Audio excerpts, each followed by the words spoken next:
Welcome to the digital morgue. It's 3:15 a.m., the fluorescent lights in the lab are buzzing with a headache-inducing frequency, and I'm on my fourth cup of gas station coffee that tastes like battery acid and regret. Most people think digital forensics is what they see on CSI. Some guy in a suit clicking a button that says enhance until a blurry reflection in a doorknob reveals a killer's social security number. In reality, it's sitting in a windowless room staring at a screen until your retinas feel like they've been rubbed with sandpaper, waiting for a progress bar to tell you if the 10 terabytes of human filth you just seized is actually going to land a monster in a cage, or if you're just looking at a very dedicated pirate's collection of 4K Marvel movies. My name is the Code Black Technician, and today I'm taking you behind the screen of the most hated, most traumatizing, and most necessary job in law enforcement: the Crimes Against Children Unit. The routine starts with a knock. It's usually a detective from the field, looking like he hasn't slept since the Bush administration, handing me a gift box. That's what we call them. It's a literal cardboard box filled with the digital remains of a life we're about to dismantle. Cracked iPhones, water-damaged laptops, external hard drives with tax returns 2019 written on them in Sharpie, which, spoiler alert, never actually contained tax returns. My job is to take these objects and perform a digital autopsy. We don't just look at files. We perform a bitstream image, an exact forensic-grade clone of the drive, because if I so much as change a single metadata timestamp on the original, some high-priced defense attorney will have my head on a platter before the first witness is called. I hook the drive up to a write blocker, a piece of hardware that ensures data can only flow from the evidence to my machine, never the other way around. It's the digital equivalent of wearing gloves in a sterile field.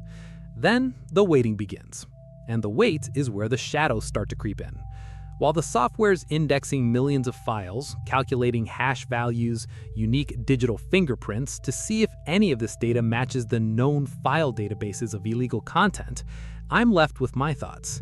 You see, in this job, your mind is your worst enemy. You know what's on that drive. You've seen it 1,000 times before. And yet, every time you click preview, a small part of your soul just evaporates. We call it the bleach. Every horrific image you're forced to categorize, every video that makes you want to reach through the screen and strangle the person on the other side, it bleaches a little more color out of your world. By noon, the lab smells like ozone and stale donuts. The software flags a hit, an MD5 hash. One of the files on this drive is a known piece of child sexual abuse material, or CSAM. My heart doesn't race anymore. That stopped happening 3 years ago. Now it's just a cold, clinical gotcha. But a hash match isn't enough. I have to verify it. I have to look. This is the part they don't tell you about in the recruitment brochures. You have to categorize a severity, scale 1 to 5. You have to note the surroundings, the victims, the timestamps. You become a librarian of the abyss. You're looking for a specific birthmark, a unique wallpaper, a sound in the background.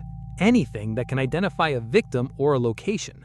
You're not just a tech, you're a ghost hunter, searching for the living spirits trapped in these digital prisons. And then comes the sarcasm. It's the only armor we have. My partner Miller leans over with a face that looks like it was carved out of granite. "Hey, look at this one," he says, pointing to a file named blueberries.jpg.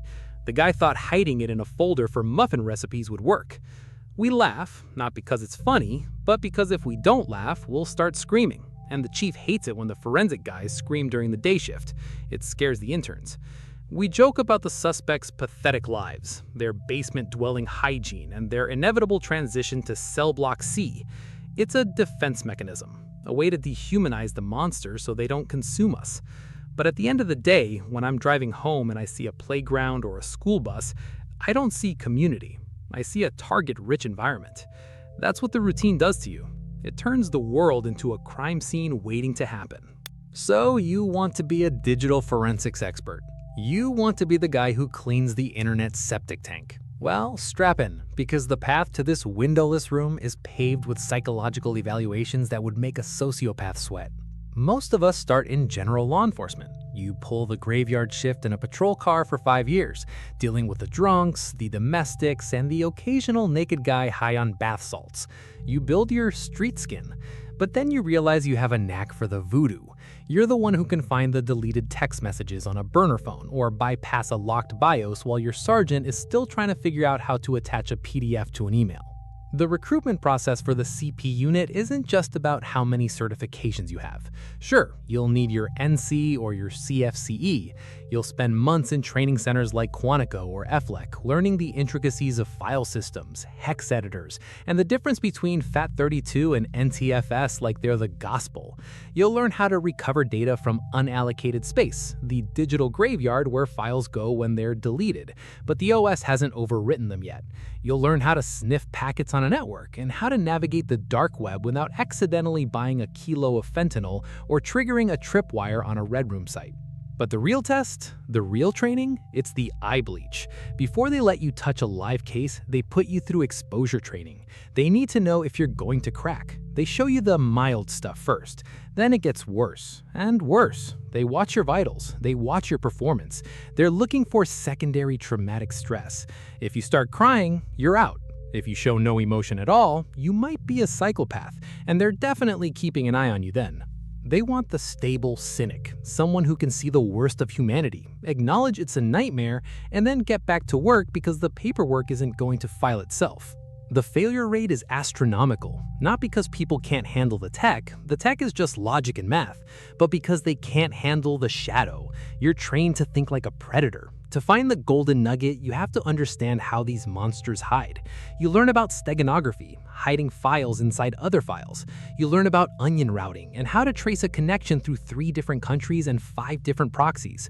You become a master of the search and seizure law. One wrong move, one search without a specific warrant for digital media, and the whole case is fruit of the poisonous tree.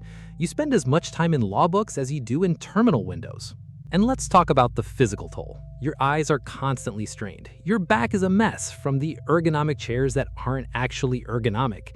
Your diet consists of anything that can be delivered to a secure facility at 2 a.m. But the most grueling part of the training is the mock trial. They put you in a room with a veteran defense attorney whose only job is to make you look like a tech-illiterate moron in front of a fake jury. They'll grill you on the hash collision theory, the astronomical chance that 2 different files could have the same digital fingerprint. They'll challenge your chain of custody. They'll ask if you modified the evidence when you imaged it. You learn to speak in precision English. You don't say, "I think," you say, "the forensic evidence indicates." You don't say, "he's guilty," you say, "the artifacts recovered from the device are consistent with the presence and distribution of illicit material." It's a cold, clinical language for a hot, emotional hell. Let me tell you about the Ghost of Ohio. This was the mission that nearly broke the lab. We'd been tracking a P2P network for 6 months. This wasn't your average basement dweller. This was a high-level distributor. He was smart. He used a custom-built Linux distro, full disk encryption with a nuke switch that would wipe the headers if the power was cut, and he only connected through a rotating series of hacked Wi-Fi hotspots in public parks. He was a shadow, a ghost in the wires. We finally got a break. A Code 3 emergency raid.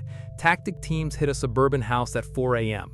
They used a hot swap tool, a device that keeps the computer powered on as they pull it from the wall, preventing the encryption from locking the drive. They brought the live machine to me. It was still logged in. My heart, for the first time in years, actually gave a little thud. This was it, the holy grail. But the suspect had a secondary defense. As soon as I touched the mouse, a script started running. He had a dead man switch. If a specific USB key wasn't plugged in, the system would start overwriting the most sensitive directories with random garbage. "Miller, get the hardware write blocker on the RAM now," I shouted. We were in a race against a delete command. My fingers were flying across the keyboard trying to kill the process tree before the overwriting reached the metadata. It was digital hand-to-hand combat. I was injecting my own code into the running processes, trying to freeze the system state. Sweat was stinging my eyes. The room felt like it was 100 degrees. "Process 4402 killed," I yelled. "Did we lose it?" Miller was checking the file headers. "We lost the root, but the vault directory is still intact, but it's encrypted with a 256-bit AES key. We're locked out. I stared at the screen. The suspect was sitting in the interrogation room next door, probably smirking, thinking he was smarter than us. But he made one mistake. He was a creature of habit. I started looking at the artifacts of his life. His browser history, his saved passwords for mundane things, his keystroke logs from the last hour before the raid. He didn't use a random string of characters for the vault. He used a passphrase. I spent the next 18 hours running a brute force attack based on his psychological profile.